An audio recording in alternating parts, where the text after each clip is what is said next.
Per me lifelong learning vuol dire mantenere una mentalità aperta e aver voglia di imparare cose nuove anche se sono cose completamente al di fuori della nostra comfort zone. Lorsque je pense au futur, ce que je vois c'est que le digital va prendre de plus en plus de place.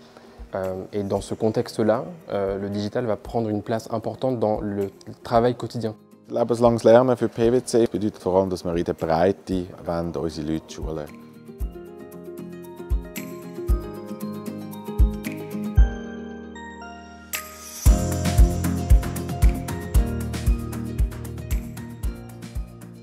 Ce qui est important pour PwC lorsqu'on observe le développement des talents, c'est d'offrir la capacité, surtout aux jeunes, de pouvoir se développer avec une large palette de compétences qui ne sont pas forcément des compétences métiers, mais ça peut aussi être des compétences sociales, comment communiquer, le leadership, la gestion du stress, et des compétences aussi digitales. Wir haben ein breites angelegtes Programm, ein Digitalisierungsprogramm, das ist global und dann auch lokal. Wir haben ein Future Council, wo wir mit jüngeren Mitarbeitern uns austauschen und sie Ideen haben. Und ich war in diesem Future Council und habe die Idee vorgestellt, dass wir jüngere Mitarbeiter mit einem digitaleren Profil zusammentun mit älteren Mitarbeitern und dass die Jüngeren die Älteren, sage ich mal, unterrichten im digitalen Bereich. Und das haben wir dann entsprechend auch umgesetzt und das war ein sehr erfolgreiches Programm gewesen. Einerseits für die Jüngeren, was sie uns gesagt haben, es war spannend gewesen, mit diesen Senioren ein bisschen zusammenzuarbeiten, merken, dass das auch nur Menschen sind, dass sie auch 1000 Fragen haben und eine Million Sachen nicht verstehen. Nous, on a des Digital Accelerators dans notre équipe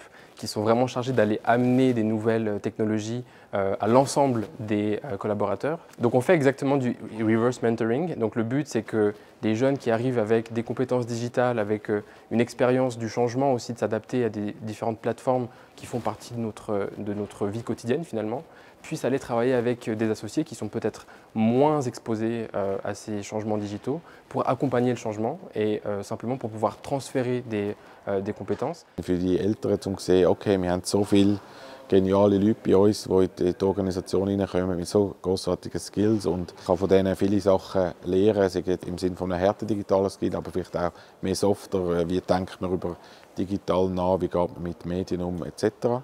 Per esempio, una persona che deve scaricare lo stesso file Excel ogni settimana e sistemarlo, adesso ha le competenze per poter automatizzare questo piccolo processo da sola. È una cosa che sicuramente salva del tempo, ma soprattutto il collaboratore ha potuto inizializzarla da solo.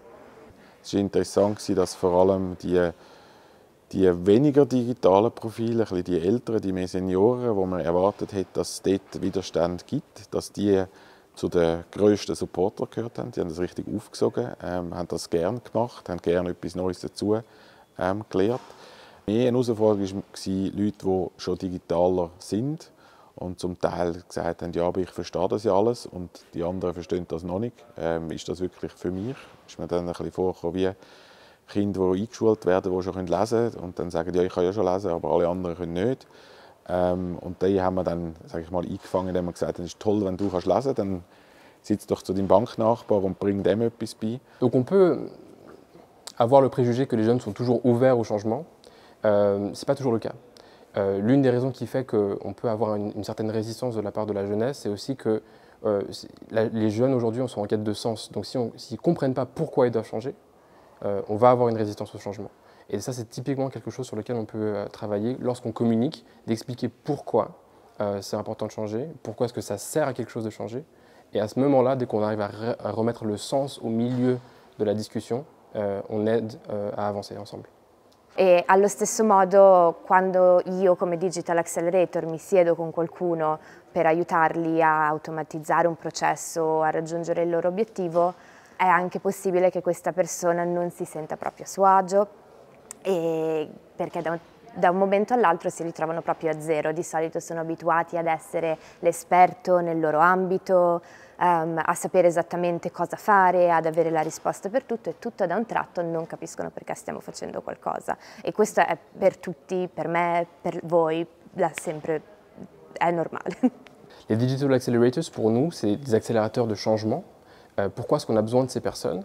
C'est parce qu'on s'est très vite rendu compte que mettre en place des nouveaux outils, mettre en place des nouveaux systèmes ne se réalise pas tout seul. Il y a un facteur qui est important à prendre en compte lorsqu'on parle de digital, c'est le facteur humain. Et donc pour nous, les Digital Accelerators, c'est finalement des gens qui vont aller travailler sur l'humain pour que la digitalisation puisse marcher.